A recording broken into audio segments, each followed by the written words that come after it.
and welcome to Monday's episode of the Terrace Scottish Football Podcast. I am your host, Craig Fowler, and on this occasion, to look back at the League Cup quarter-final weekend, I am joined in my flat in deepest, darkest Gorbals by Mr. Robert Borthwick. Rob, how's it going? Hello, Craig. I'm fine. Hello, everyone. Yeah, very, very well, thanks. Very well. All good. I had quite a relaxing weekend, which was nice. Did you have just nothing, just chilling? I know you were out on Friday, though. I was out on Friday with Mr. Anthony Maximilian Anderson at the Corrie Inn, which was a great laugh. Very good fun was had.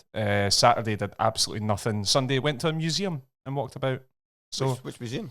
Is the Edinburgh one, what's it called again? Modern Art. The big, oh, right, okay. Yeah. And they had a thing on about the history of protests, which I thought was quite good, given what the Rangers fans and all that were doing this weekend. So I just wanted to keep... just to tie in as well. No, I had to find a way.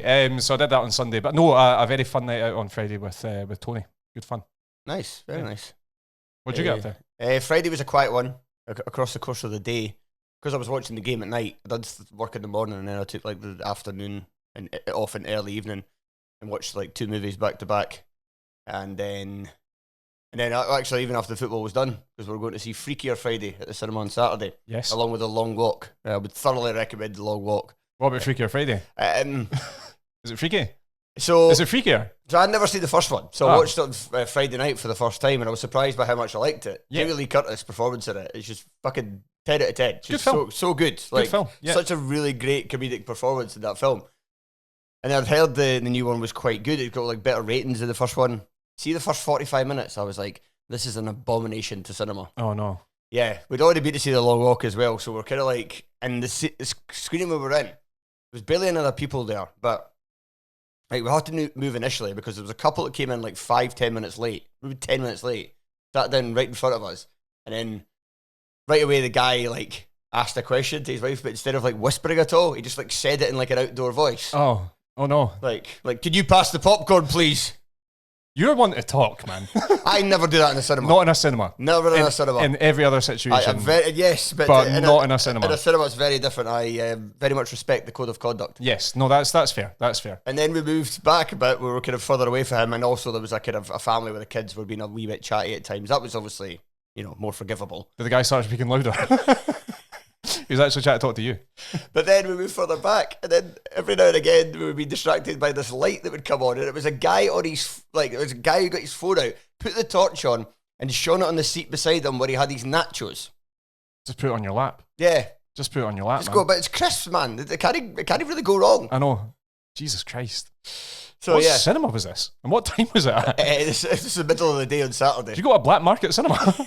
I suppose it was like, I never really go on a Saturday, so I usually go just during the week, but it's, I suppose, more kind of cinema lovers and people who respect it a bit more. Yeah. To be fair, the Long Walk crowd was a much bigger crowd and they were just silent throughout the entire film. That's good. So yeah, Freakier Friday crowd. And yeah, after the first 45 minutes, it did actually get better. And it got a lot funnier, it got a lot sweeter. There was a couple of moments towards the end that were quite emotional. So in the end, it wasn't too bad, but the first 45 minutes were... Something I've noticed about films and TV stuff these days, I don't know if we've ever... It's probably because it's like the online age. I don't know if we've ever like made so many jokes and like so many things about like the generation gap. Right, like, okay. Oh, Gen Zers are a bit different kind of thing. Is that thing. not the whole point of Freaky Friday? Aye, but it's like so much, there's just always so many like Gen Z jokes. Yeah. Like, oh, aren't Gen Z different to us? Oh, they're like this and like that. Oh, this is how they treat us. So it's like, seems to be in everything. It's like, I don't remember like millennials and Gen X that being just like dominating pop culture. And it's just, that is a joke, it's just not funny. I mean, fair enough. Oh, the younger and different. Oh, isn't that weird? It is. Have you seen them? Have you seen their clothes? There was one joke that was they wear big baggy shorts. What's that about? I think about the only first good joke in the first 45 minutes was there was a bit where they're trying to find somebody that's like, oh, go on this Facebook. Brilliant. It's like a database for old people. I thought that's quite good. That's fine. That was the only time in the first 45 minutes I laughed. And you know how much I like to laugh. I mean, you just said it there. I didn't laugh. I didn't crack a smile when you said that. Yeah. So, well, that maybe tells you a lot. Yeah. I will listen. Maybe I won't see Freakier Friday then. Long day though. The Long Walk. Fuck it. Yeah, sure. Sounds good. Yeah, and then we went to the best. The longest yard. We went to the best last night. SWG3, New Zealand band for everybody who's unaware. Pop indie, really cool vibe, and really good gig. Really good. They're great. I didn't even realise they were playing. Otherwise, I probably would have got a ticket. Very good band. Very good band. And the Galvanisers as well, which is nice. Maybe the best venue.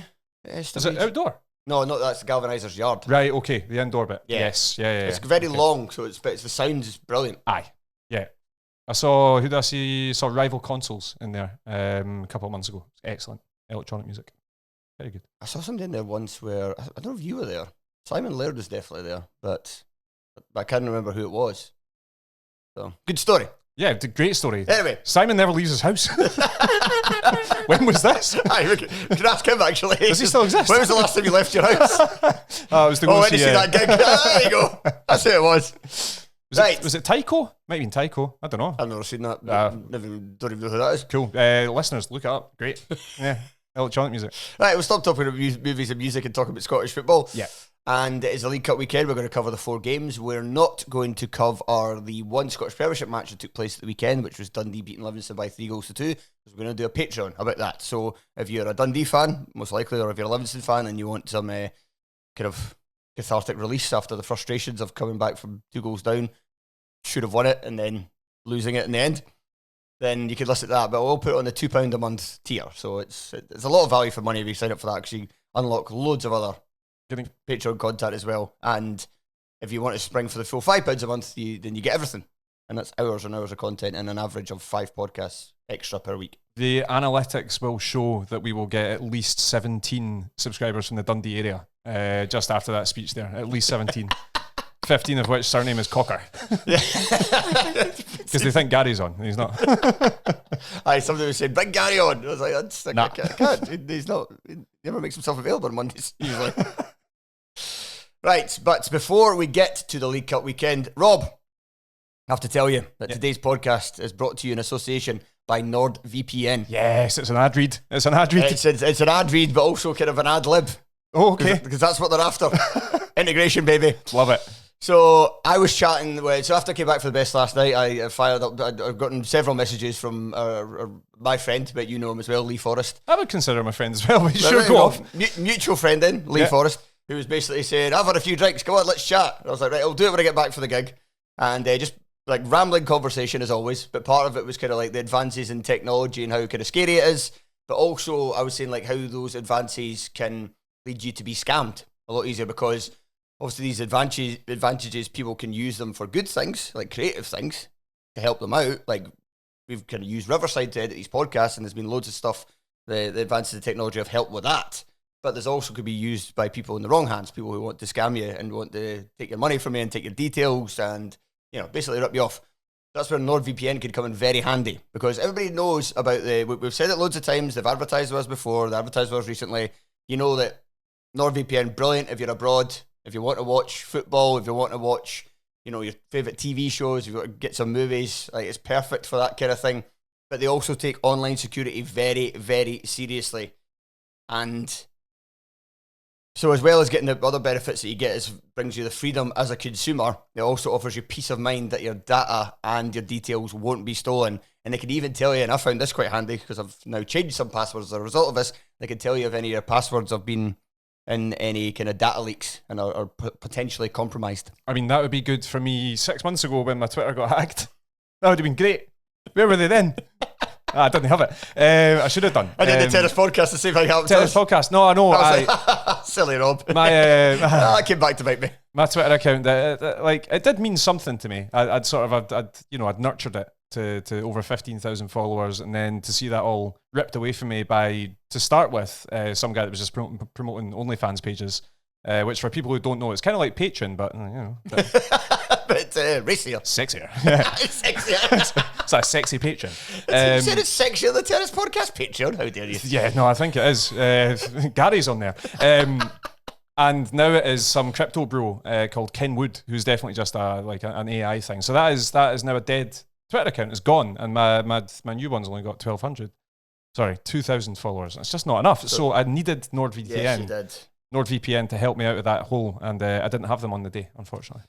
So, dear listener, if you don't want to make the same mistake that Rob did, and that I did as well, and if you're interested in signing up for NordVPN, you can do so with a free 30-day money-back guarantee by going to nordvpn.com/terracepod. Once more, that is nordvpn.com/terracepod for a free 30-day money-back guarantee. Rob, right, 10 minutes into the podcast, let's talk about some football. And let's begin with the game on Friday night, the best game of the 4 matches that took place in the Premier Sports Cup quarterfinals. That was Kilmarnock 2, St Mirren 2, with St Mirren winning the game on penalties. Rob, I saw all of this. I know that you didn't manage to catch much of it. Where would you like me to start? Where would I like you to start? I think it's like, to start with, it was one of those top flight ties that kind of made your mouth water a wee bit already. Because it lived up to the hype. Friday night, and it did live up to the hype. You know, properly exciting, late penalty in the game, and then decided by a penalty shootout. Was it as exciting for you watching it as it is for me trying to talk about it right now without having seen any of it? Yes, it was. It was, I think, yeah, St Mirren were definitely the better team over the piece, and especially like the first. I mean, Greg Kilty had a couple of good chances early, but St Mirren for the first 25 minutes, they just kind of their kind of increased energy and physicality, like everything we always say about St Mirren, was really shining through. But then after St Mirren scored, and I'll talk about the 2 St Mirren goals in a bit more detail soon enough. But Killy then the last 20 minutes, last 15, 20 minutes, first half, very much came back into it. And I thought by half time I was like, this is a fairly even contest. One each is the deserved scoreline. But the second period, St Mirren were much better. Should have had the game out of sight before. And again, I'll talk about a bit more detail. Richard King makes a silly error, and then they score the penalty.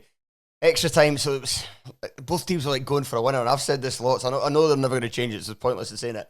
But I think instead of like stopping the game and then starting with extra 30 minutes, I think a ref should be allowed to just let play continue when it's like that. Like, you can maybe even cut into some of the extra time periods. Do you know what I mean? Like, just keep playing. And then if one team's like, right, okay, we want to stop now, our players are getting too knackered, then the referee, right, okay, let's start the extra time. Because there's so many matches like this where it's brilliant towards the end, and then they call for extra time, and then the players get the rest, and then they start again, and the game's shit. So you want the game to be lawless, is essentially what you're saying. Lawlessness is fun, Rob. It kind of is. Yeah, no, to be fair, it kind of is. But no, I think it is. It's always that sort of like, oh, it's the start of extra time, players have seized up a little bit. And it's like, well, because they took so long in their fucking shitty little huddle. Like, I don't know if I'm... I don't know if I'm romanticising it, right? But it feels like back in the day, the stop between the end of the game and the start of extra time was way shorter. And it was especially at half time and extra time as well. It was just like, right, flip ends and let's keep going. But now there's this whole sort of like overcoaching almost of the entire situation. So yeah, I get what you're saying. There was quite a funny / frustrating moment where the Premier Sports feed went down, and it must have been because they only kind of had it to run until 10 o'clock. NordVPN would have sorted that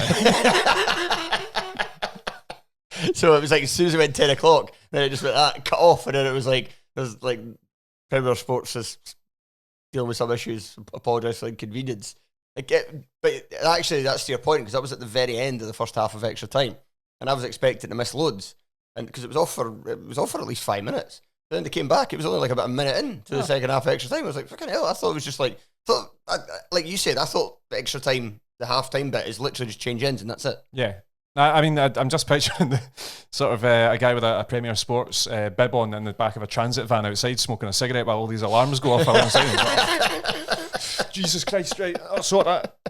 But yeah, it would be better if the game just flowed naturally, because, you know, you do find, especially in cup ties, when it comes to the end of a game and it is a draw, then yes, it gets a lot more exciting. Tell me, I mean, Mikael Mandron is a guy okay, so I'll get into the 2 St Mirren goals. Aye, because that, I mean, obviously I've seen the highlight. I've not seen nothing of this game. But yeah, Mandron, he's just an absolute unit when he gets going, and this goal was so satisfying to watch. Yeah, the 2 St Mirren goals were a thing of beauty, and I got a wee bit frustrated with the Killy TV commentator, because both times he just immediately kind of criticised the defending. It's obviously Lewis Mayo gets done over the first one. The second one, it's like a weak header out. Yeah. I mean, come on. I know. You don't think it's going to come back like that from Jaden Richardson. But the Mandron one, like, it's, I mean, fucking hell, that goal is Bergkamp-esque. Aye. Like, he's maybe his first touch isn't the best, but he recovers it so well with that flick over Mayo's head. And then another great touch to bring it down in his path. And then the composure to not make an arse of it at the end, which is what most players would do in the Scottish Premiership, having done all that. The adrenaline would just get to them and be like, I've never done this before in my life. And then their shots either, you know, skied over the bar or right at the goalkeeper or something, but he still kind of coolly slotted it. And I mean, it wasn't like right in the corner, but it was enough. It was just kind of the right angle, and because he just played it right along the ground, it was still hard for Striek to properly get to it. It was just kind of like that kind of space between legs and being able to get down. Yeah. Sharp enough. Yeah. I think that makes sense to people watching on YouTube. Yeah, it's good. I'm kind of like acting it out here, but that's pointless for anybody who's just listening to this podcast. You look like a little teapot. But then, Richardson's one. I mean, it's maybe even better. Yeah, because what really like it depends on what you like in a goal. Yeah, to be fair, because I think I prefer Mandron's. Well, Mandron's ones, there's more things that can go wrong. Yeah, so that's maybe why it's better. Maybe more technical. Yeah, more technical. Yeah. Although to be fair, Richardson's one I think is really technical because when he catches it on his chest, it's quite high on his chest, and he has to kind of both kind of jump and move backwards at the same time. Yeah, and usually when a player's doing that, if they then hit a shot, they can't get enough power in it if they could basically have to take the power out of it to try and get it because they're leaning too far back. And if they do put power, then they're just going to launch it into orbit, basically. But instead, he got it just perfectly, managed to set his feet well, and then just unleashed what was just unstoppable into the back of the net. To be fair, that is why I said maybe more technical and went up really high pitch at the end of it because I was just remembering Richardson's goal. It depends what you like in the goal. I prefer Mandron's, you prefer it, and do you know what? We're probably both right. I think neither of us can be wrong in this situation. Yes. Another couple of players I wanted to highlight. Jamal George was the hero at the end with the penalty save. Yeah. He's been an excellent signing for St Mirren, and it was one of those ones where we weren't sure when they signed him, and it was because he was quite Jekyll and Hyde at Livingston, but it was kind of for sustained periods. So his second year at Livy wasn't good at all. Yeah. But it might have been one of those ones where Martindale sometimes goes a wee bit too far and like ripping into players or like not trusting players after mistakes. Yeah. And I think he maybe done that to an extent with George. I think he was also carrying an injury for a lot of that season. That's as well. right, he was. Yeah. So like that kind of combined with his manager like not trusting him anymore and the injury thing, and he was just poor. He was really poor. So if St Mirren were signing that keeper, we were like, that's a major downgrade on like Zach Hemming. But if they were getting the Jamal George of his first year at Livingston, then that would be good, where he was both capable of saving like spectacular shots, but also kind of just quite solid as well. Yeah. Then that would be a good goalkeeper. And so far, he's been excellent. And don't agree with the pitch invasion.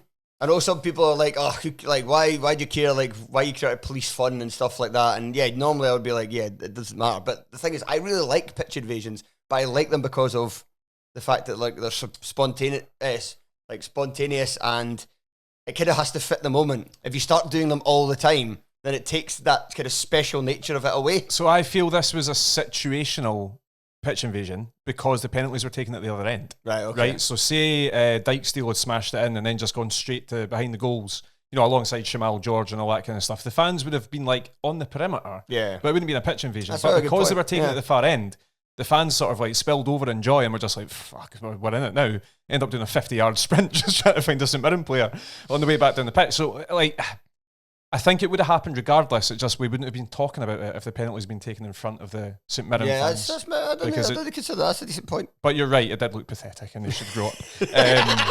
But what we would say is I'll forgive it in this sense because when they first came on, I was like, come on, man, it's a League Cup quarter final. That is not pitch invasion worthy, I would say. However, I think they made up for it by doing the thing where they put Jamal George like on the shoulders, hoisted him up, and then they carried him, and then they had this King of the Throne sky scum around him. I was like, do you know what? That's really cool. Yeah. So fair enough. You've redeemed yourselves. Fine. Can we talk about Malik Dykesdale just being a special teams signing, just coming on to bang in winning penalties, and it's just like, all right, cool, that's what he does. Was he played 1 minute in the Premiership so far? Yeah, he's not played a lot. He's not played a lot, and obviously he's sort of come on in extra time in both the last two League Cup games, I think. But he's pinged in the winning penalty in both of them. So. Speaking about summer signings, Dick King, Richard King, he had a tough 90 minutes. Yeah. So he gave away, I mean, to be fair with him with the first goal, he gives away the free kick and it's him that's beaten by Robbie Dees, but in both instances, I thought the free kick was a wee bit soft at the time. I've not seen it back. I thought it was soft at the time. And with the Dees one, it's a great ball in. And Dees makes the run. And it's really hard as a defender in that situation to get yourself between player and ball. Yeah. So I wouldn't be too harsh on him for that. What did the Killy TV commentator say about it? He just said it was a great ball and great ball and a great header. He didn't talk about bad defender in that situation. Funnily enough. But kind of around that period, you could tell that his head had gone a wee bit, and then he made a couple of mistakes right after, and I was thinking they should probably take him off at half time. Yeah. And I was surprised to see him at the second half, but then when I looked at the squad, I was like, oh, they don't have any other centre halves because they've only really got 4 in their books, and Marcus Fraser's out injured. So that was why he was playing in the beginning. And I think he's actually generally been solid when he's played so far this season. But the only kind of option they had, which they maybe should have done, was brought on Liam Donnelly to play in the back three. However, Donnelly came on and played in the centre of the park. It was really good in the centre of the park when he came on and kept kind of St Mirren going. So he would have been missed in there. So it's a tough one, really. But to be fair to King, like, obviously he makes a terrible mistake for the penalty. It's a stonewaller. I don't know what he's complaining about. I don't know why somebody on the St Mirren bench got booked for it. I think you complain about these things even if you know you're wrong. Yeah. You're trying to save face. You're just trying to be like, nah, it's like, obviously I didn't touch him and stuff. It's like, Dick, you did. But to be fair to him, he reacted well after it because he could have just went to pieces in extra time. But he was solid, and then he stepped up with the first penalty and tucked it away. And that's it. And it's like so often, like, you know, if St Mirren had ended up losing that penalty shootout, then yes, there'd be an inquest into Dick King's performance. But you get through it thanks to your teammates a lot of the time. And then obviously you can come back stronger and keep going, because I think he has been solid since he came in. Players have off days, and that certainly seemed to be one of his. But you're right, stepping up, scoring a penalty after the performance you've just had is a tough thing to do, so fair play. And one more St Mirren player to highlight. We'd highlight him loads on the show, but it bears repeating. Killian Phillips. He's great. Just love him. He's great, yeah. The thing I loved about him so much in this game is just how angry he is at teammates whenever they make a mistake. But that's what you want. That's like a leader on the park. Like somebody who just demands those high standards. Anytime somebody makes a basic error, especially at the back, he's running back going mental at them. And somebody said this, like, he looks knackered from 5 minutes in, because like anytime he starts running, his face just like gets drenched with sweat and turns like bright red. He turns beetroot. But he's the one, like, after all, like half the team's been taken off because they're knackered. We've even had to take like Mark O'Hara off and everything, and he's still in the 119th minute just charging around like a maniac. He looks like he's a player who looks like he would legitimately die for the cause. Yeah, he steams about like fucking Crash Bandicoot. The guy's unreal, man.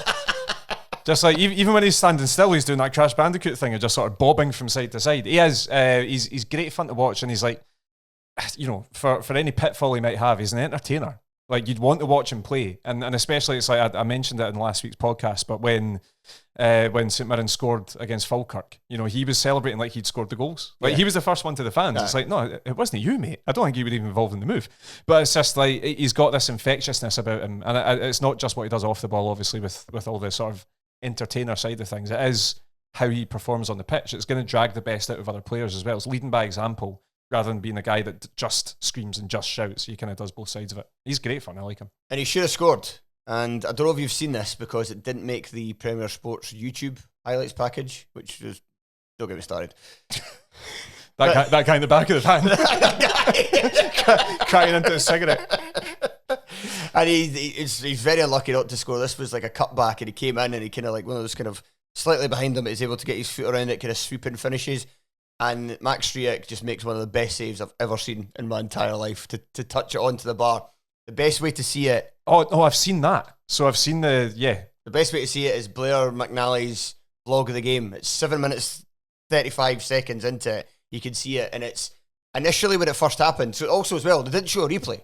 Like, Premier Sports didn't show a replay at the time. And I was going mental because, like, not long after that, there was a foul down the other end, like about, 40 yards for goal down by the touchline. And it was like showing a replay of that. I was like, show the thing that literally just happened down the other end.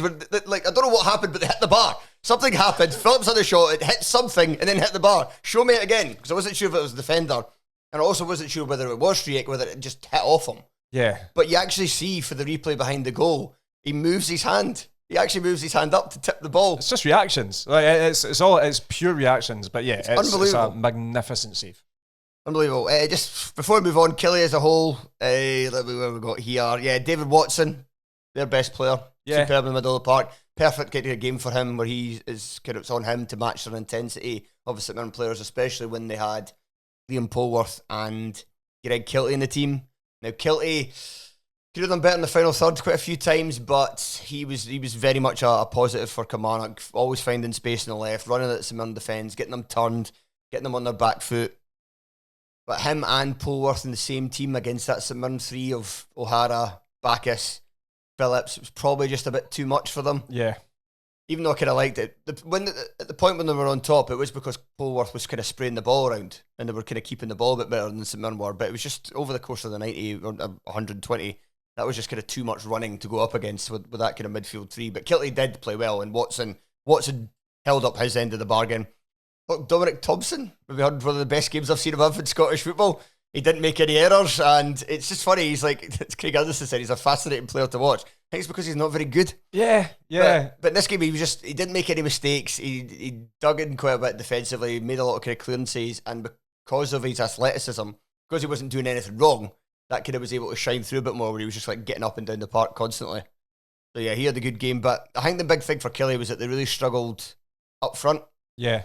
So at the start of the season, Dackers and Daniels looked like a really kind of fun, formidable, couple of big lads. Somebody's really been a nightmare for the opposing team. I actually thought Daniels played better than Dackers this one. I thought Dackers was quite quiet, and I thought that the period where Killie were on top, I was like, oh, Daniels is actually looking a bit better in terms of his overall football than he was earlier in the season, where he just looked like a goal scorer who I didn't really notice him other than when he was sticking the ball in the back of the net. But then the second half started and he disappeared as well. Yeah. And I had to take both of them off. And Anderson and Watkins who came on, both of them were better and kind of helped Killie improve a little bit as the game went on. Just different attributes. Well, not completely different attributes as players, but, you know, guys who will just run and try and get in behind and try and take shots at goal. So it's not a great surprise to hear that. Yeah, St Mirren, it feels like, and obviously it's not the case, but it's like whenever you play St Mirren, you just be like, right, get me 11 of my biggest boys. Just put them on and see what happens. And it's just like, because they do have this like completely, like it's an aura about St Mirren, I think, and that's something I'd never thought I'd say, but there is an aura about them, that they are going to run over the top of you, they are going to be bigger than you, and even two great big centre forwards found it really difficult to come up against them as well. So yeah, tough team to play against. Right, let's move on, shall we? Okay. To the game on Saturday evening. Yeah. Rangers 2, Hibs 0 at Ibrox. I didn't say the scores for the previous game, but I'll do it for this one. So Nico Raskin opened the scoring in 42 minutes, and then not long after that, in I think the first minute of time added on, Bojan Miovski made it 2-0, and that was it for the scoring. So I know that Tony and I think Hibs fans in general were quite miffed by the performance of Hibs and how they approached the game. I've got my own thoughts on it. How did you see it? I can see both sides of it, and I think that's kind of what I think. But it's like if you're a Hibs fan and you're in the Broomloan end and all this kind of stuff, it's like, yeah, you will have that viewpoint of it because, you know, you're going away to Rangers. They're gonna it's a very difficult place to go, even when they're shite. It is tough, and when you see your team quite meekly go out of a cup against a team who cannot buy a win, then obviously all you're going to do is focus on the complete negatives. Yeah. At the same time, Hibs should have been 1-2 goals up before anything even happened. I thought they had the game in the palm of their hand until Rangers scored. Yeah. And Rangers scored for nowhere. Exactly. A set piece. And, you know, very, very poor defending. Imagine that from Hibs. But it's like, they carried a threat. I think the player that disappointed me the most was Bowie, because I think we've now come to expect so much of him. And he wasn't really at it, whereas I think Martin Boyle put in a really good performance, especially in the first half anyway. And he absolutely adores playing against Rangers as well. So it's like you could tell that they were more concerned about him, and really Bowie kind of allowed them to be more concerned about Boyle, because he just wasn't ruffling the feathers I thought he was gonna. That said, from 42 or 43 minutes onwards, Hibs were meek. I think they were really poor, and I was not expecting it at all. I thought they would come rearing back. I think that's the thing to focus on, is that once they went 2-0 down, because you could still see that Rangers were still so open at the back, and there was an opportunity there. And they did have a period of pressure. There was about 15 minutes maybe in the middle of the second half. But like even the start of the second half, I thought, right, kids, come on out. And Rangers should have been about 3 or 4 up by the time the Hibs really properly got going in that second period. And then they put them under a bit of pressure, but didn't really do much with it. I can't even remember. Like they had the chances in the first half, Bowie and Boyle in particular. I can't really remember anything that happened in the second period. And then towards the end of the game, the last 10, 15 minutes, it was just fairly comfortable for Rangers. So that's a disappointing thing, but I think I could see why Hibs fans would be annoyed, because you've just watched Hearts, your rivals, the week before go to Ibrox and take the game to Rangers in the first half and score, go 1-0 up and be the better team by quite a distance. And you're thinking, well, we're as good as them. Like, why are we not doing that? Yeah. But at the same time, it was kind of like the ideal game plan for playing Rangers, is it just let them have the ball and hit them on the counter-attack, because as soon as those defenders get turned, like every time Suter and Cornelius got turned, it looked like Hibs were going to score. Yeah. It's such a basic game plan. Like what I just said about St Mirren, 11 of your biggest boys. It's like against Rangers, it's just like, right, get some fast boys up front. Let's do this, right? Because they are. It's like it's the way that the philosophy of Dr. Russell Martin thinks, and he's he has to have defenders that are going to charge into midfield and then leave you wide open at the back. By the way, fair play. Apparently, going for a swim and a hike makes up for shit tactics. Well, there you go. That's it. They'll do it every week, all the way through the winter. Why is my off-skate out? He's got hypothermia. But at the same time, it's like I feel like Rangers almost benefited from the fan expectation being in hell. I think that they benefited from the crowd not being full. They almost benefited from the protests beforehand because it took all of the focus away from the 11 that were starting. Yeah. Like, genuinely, I feel like they've just been so overawed because when it's a bad start, that can snowball, as we know as Hearts fans, as every team knows, and it can snowball and snowball and snowball, and it's a mentality thing. But I feel like, the headlines before the game were about this protest. They were about, everything apart from probably the 11 guys that were starting. So it almost took a bit of pressure off them. Helped a lot by Nico Raskin coming into the team. Like, there's no doubt whatsoever that even in a team that is going to play wide open, he's such an asset to have because he just darts in, wins the ball, and he can be the sort of the fail-safe, I suppose, in the middle of the park. It seems to be the only midfielder that have got really kind of plays with a lot of times the required urgency. And that should be guys like Diamande as well because he's got it in him. But I don't know what it is. But yeah, Raskin is like the one guy the one guy that's fitted to Russell Martin's tactics, and he's the one guy that fucking fell out with him. So it's like, well, he did fit as a number 6 because he can't really. He's not somebody that could turn and open himself up, but he can play that kind of number 8 role where he's scampering about the place, and that was kind of what the more. I feel like that's what they're more asking him to do in this game rather than necessarily turn on the football, which he's not as good as doing. Yeah. He's like a Scottish football kind of Tim Cahill in terms of like how good he is in the air at set pieces. With the fact he's like 5'7" or something. He's 5'10". It must be class. Nico Raskin's 5'10". Apparently, but that's pressure. I'm not having that. I don't believe it for a fucking second. He's 5'8" at the very most. Yes, but listen, if I was 5'8" and was completely unmarked in the middle of the box, I'd also fancy myself to score a header. Hibs at the back are so bad, and obviously they changed it for this game, like Hanley coming in and all this kind of stuff as well. It didn't make that much of a fucking difference. Even the second goal, it's like Bojan Majowski is there. Hanley's too slow in the 6-yard box, and the goalkeeper Salinger isn't even there. He's taking himself out of it. When the defensive rotation happens, Hanley notices that he has to have Majowski, but he just starts jogging. He needs to be sprinting once he realises that there's going to be a free man in the 6-yard box. They're wide open. Maybe it was sprinting. They're wide open at the back so often, and it's like you look at Rocky Bashiri, Nicky Cadden, guys that have played in defensive position. I know Cadden's more of a winger, but it was sort of fitted into to where he was. But it's like some of their better players from last season, even some of their better individual players from this season, but they cannot put themselves together as a cohesive defence. No matter who's in there, it could be O'Hara, it could be Hanley, it could be Bashiri, it could be anyone. They can't do it, and they're not finding solutions. And the fact that now that's a goal that they lost really poorly from a set piece, other teams are going to be looking at it and going, "Oh boy, we've got an opportunity here." And this season has proven, if nothing else, if you score against Hibs, you will score against Hibs. Just hope they don't. Yeah. Because you are absolutely going to score goals against them. So if you can stay defensively tight and Kieran Bibby has an off day or whatever, you'll beat them. To go back to Bowie's performance, that was so when earlier this season I said on the podcast, and I've said it a couple of times in the podcast, but I also done an article about it for the Herald where I says he's the next future number 9 for Scotland. Yeah. And I went back and watched a lot of his clips or watched at least some of his games for last season. The one thing that kind of made me pause a little bit was his touch. Yeah. I think his touch has really improved this season. He's got a lot better. Massively. Especially back to goal. That was like last season, but worse. Yeah. The ball just kept bouncing off him. It's like Dick King. Sometimes players have off days. Sometimes it's a passionate game. Sometimes it's absolutely not in the games you want as well. I think Kieran Bibby would have been looking at as yet another opportunity. It's like, right, we're going to Ibrox now. People are already, talking about me, and I've got Scotland recognition even if I didn't get any minutes. Here's a huge opportunity for me to do something, and he just didn't. He was a letdown, to be honest. Before we move on, is there any about Rangers? Is there anything that you saw that suggests that Russell Martin can turn this around?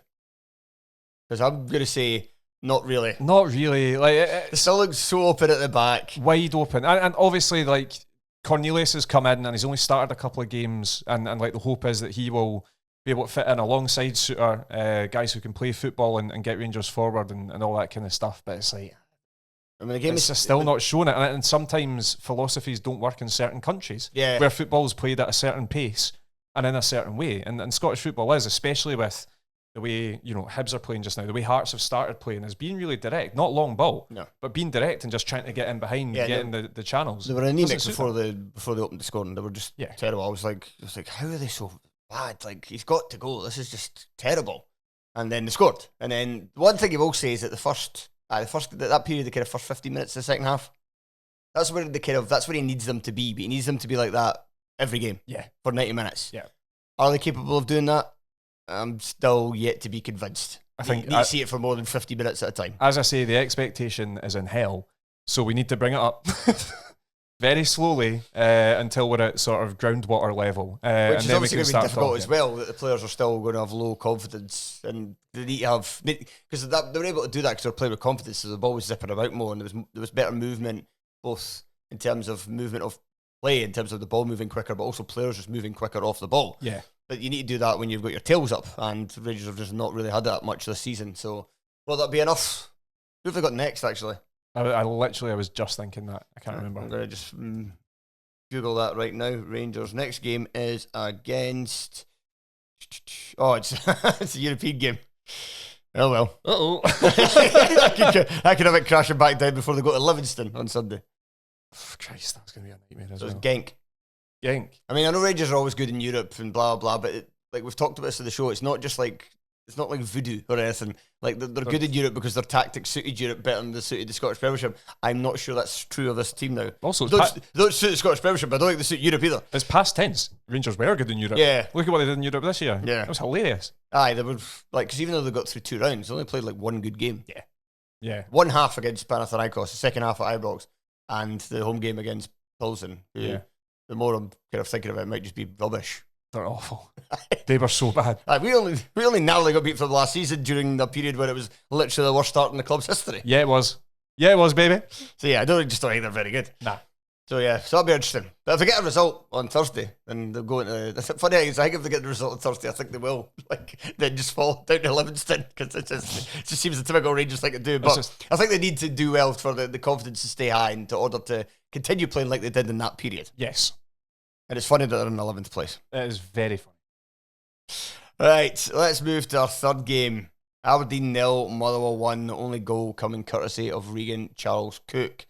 I didn't see any of this. I've got some opinions on Aberdeen and their manager. Yeah. But I didn't see any of this. Rob, you've got things to tell me about this game, though. Aberdeen stink. They absolutely stink. And it's just like, yes, I do have a personal vendetta against Aberdeen, both the club and the city, but I think it's... I'm Aberdeen fans, please stop DMing me. But they're so bad right now. They're so bad. And they just can't buy a goal, let alone a result. And he's persisting with players that he shouldn't be persisting with. He's changing things up that maybe he shouldn't be changing things up. Stuart Armstrong, I thought was going to be a fantastic signing. He's brought him in and played him in that midfield 2 alongside Graham Shinney. Both of them were awful. Jensen continues to get a game ahead of Nicky Devlin. Why? Like, it's just there's inexplicable things in there. And you've brought in a guy with such a huge amount of talent in Jesper Karlsson, but he's got absolutely zero confidence about him. And you can tell that he's come into a dressing room that has no confidence. There's guys around about him that aren't giving him the confidence to go and play.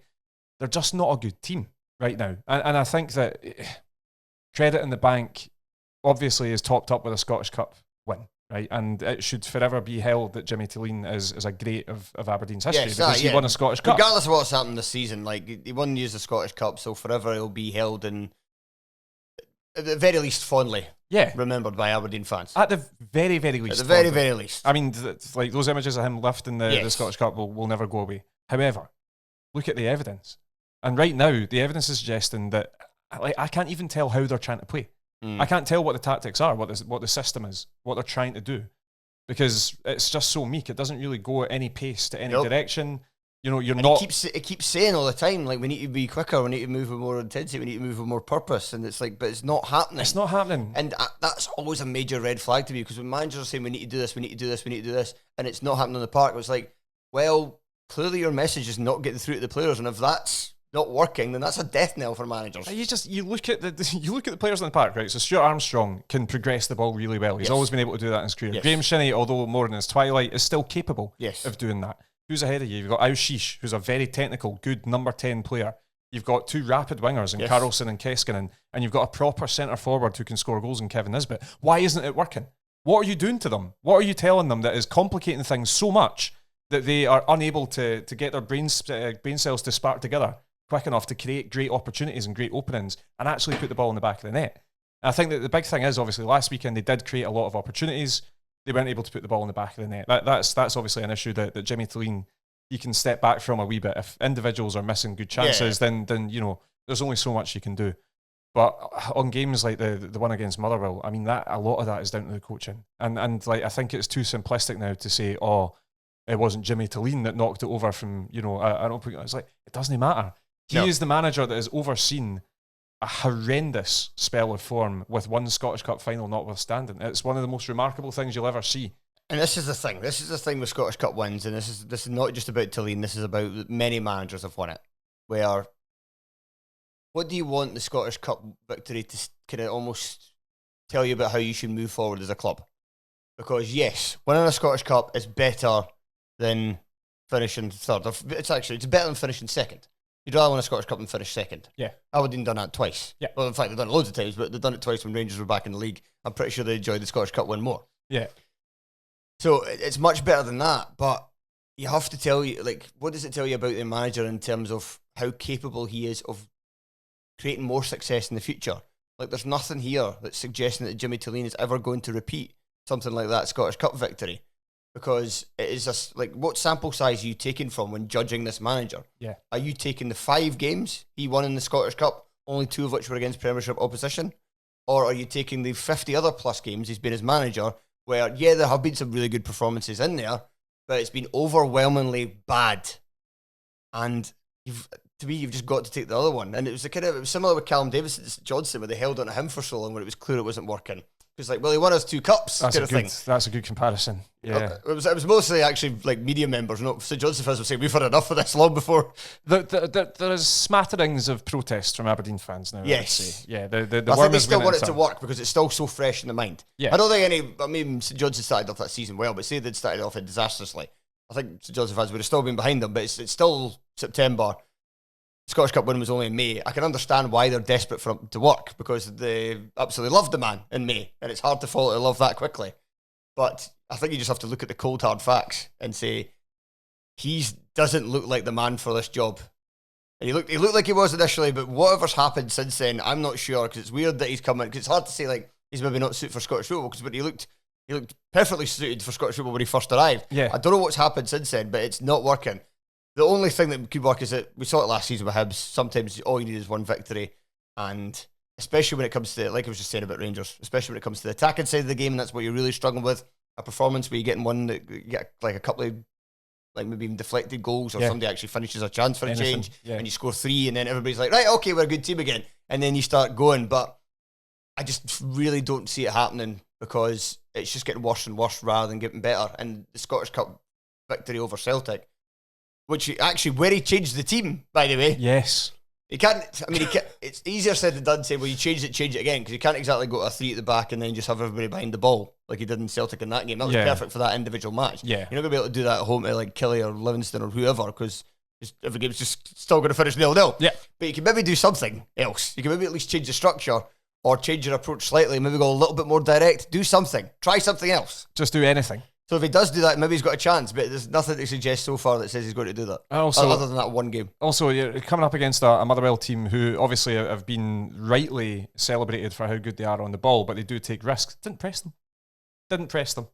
Got players there who are capable of pressing. For what I heard, they pressed them early in the game, but this is another thing with the problem with Aberdeen. I think the Motherwell fans for what I read, Motherwell fans credited Aberdeen for pressing them and pushed them into a lot of mistakes in the first 30 minutes. But then they were comfortable after that. And that's another thing I've noticed about this Aberdeen team. They're supposed to be a high-pressing team from start to finish. They never look like that. Nah. It's only in periods and matches. Yeah, they do it in fits and starts. And I know it's very difficult to be a pressing team for 90 minutes because you just don't have the legs. Especially when you've got a midfield too with a combined age of, 90. So it's like, that's always going to make it more difficult. But yeah, it's again, the Motherwell fans, that I've spoken to, were shocked that the press didn't last that long. And actually, Motherwell weren't that good on the ball in the game. You know, they played well enough and they won the game and it was a great goal that won it. But it was probably the worst they've been on the ball this season. But they were allowed to do that for 2/3 of the game. So yeah, Aberdeen, I would say it's a conundrum. It's not. It kind of feels like the time is fast running out, and the players, if they are getting told something, either don't understand it or don't believe in it, because right now that's how they're playing.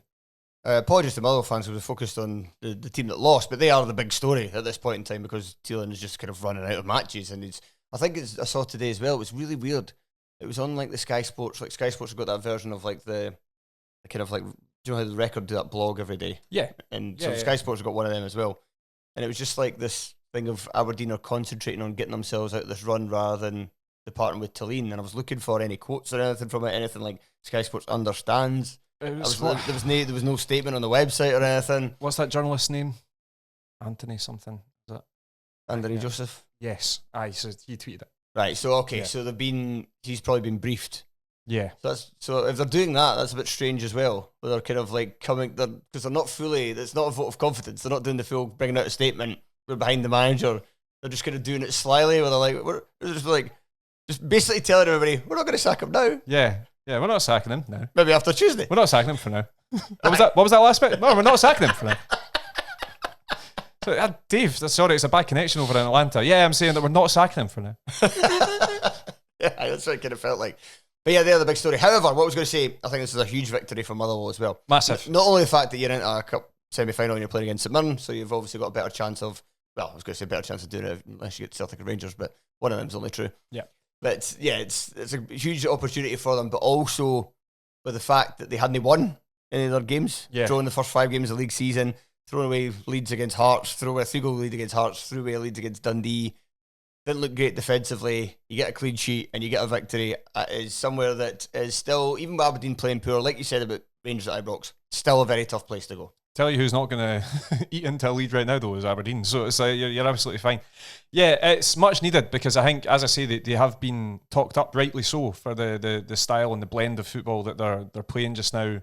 And then it was a moment of brilliance from Regan Charles Cook to score the goal. Brilliant, fantastic goal, smashed in off the post. I think it shouldn't go unnoticed that there was a couple of players missing for Motherwell in this game as well. Elijah Just is basically jet lagged as fuck, so he can't play just now. Slattery's injured and will be for the next wee while. They still have to play with Apstam up front, which is a hindrance. So it's like they came into this game and yes, it is still a tough place to go, but they found a way to win, and it wasn't necessarily the sexiest that they've played this season, but they found a way to win it, which is massive. I really like the manager. I think he's. I hate to use the phrase, but he speaks very well.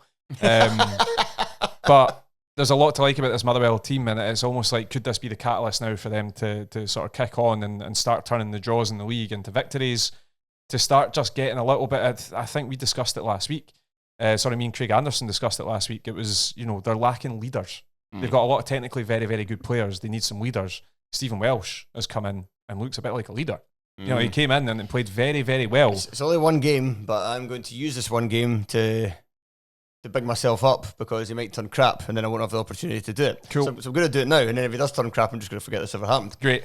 I always said I thought Steve Welsh was a good player who would be a very good defender for just about any other team in the Scottish Premiership other than maybe Rangers. Yeah. And a lot of people in the podcast did not agree with me about that. So, but for now, I'm right. For now, after one game against the worst attack in the league, you are right. Spot on, baby. Thank you. Absolutely crack on. But that could be a massive factor. That could be a huge signing in terms of actually, right, we've got someone who, if the chips are down, you've got a guy who's played enough games for Celtic that he knows what it takes to just go, right, fucking come on. Let's win this game. He's not horrendous on the ball, and they need guys who can pass it for the back, but they also need guys who are actually centre-halves. Yes, aye. And Liam Gordon, I think his game came on because he was alongside Stephen Welsh at the weekend as well. So again, that's a pretty major part of the squad that seems to have been sort of fixed. So, yeah, really positive for Motherwell. And as I say, I'm just intrigued about where their season's going to go from now on. I'm intrigued. Another cracking goal as well.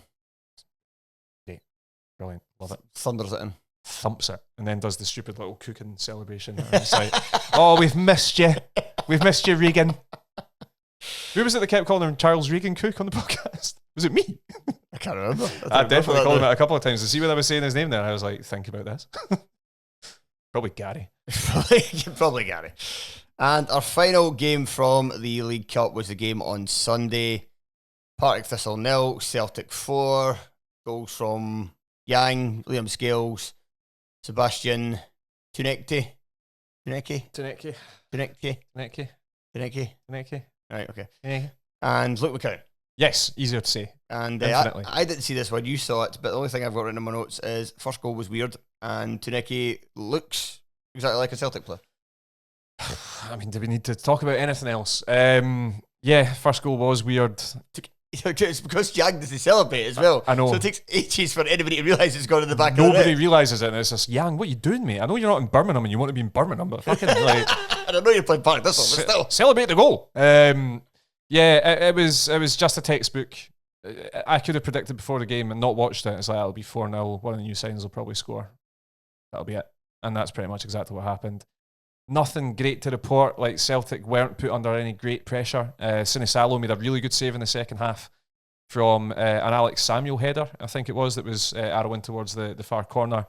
Other than that, didn't really have too much to do. You know, Thistle started to come into the game more when they were 3-0 down, which I think a lot of the time lower league teams tend to do that because the top flight team, especially Celtic, have taken their foot off the gas. But because of that, that's probably how they conceded the fourth goal as well. They were just pressed. Balakwisha won the ball and Luke McCowan went through, and it was a good finish. But yeah, I suppose the interesting things from a Celtic point of view are Tuneki looks really good. I think he will be very good at this level. You know, we discussed previously about needing a Kuhn replacement, and he looks like he could be that guy. Maybe not quite at the standard of the level as Kuhn yet, but definitely someone who could reach that. And I think you look at the financial outlay, 5.5 million, whatever it was. They obviously expected him to come in and hit the ground running, and he seems to have done that. You know, he did it in his league debut, and then obviously getting the goal against Thistle. So you know, that's one thing that's really positive for them. Otherwise, man, like Balakwisha, I'm still deeply unsure about in terms of what he's going to really be able to offer them between now and the end of the season. That being said, Brendan Rodgers is a phenomenal man manager, and he can make players better. We've seen that through both his spells at Celtic, so don't write him off just yet. But otherwise, man, it was such a routine win that there's genuinely not that much to say about it, other than, you know, that's a shame.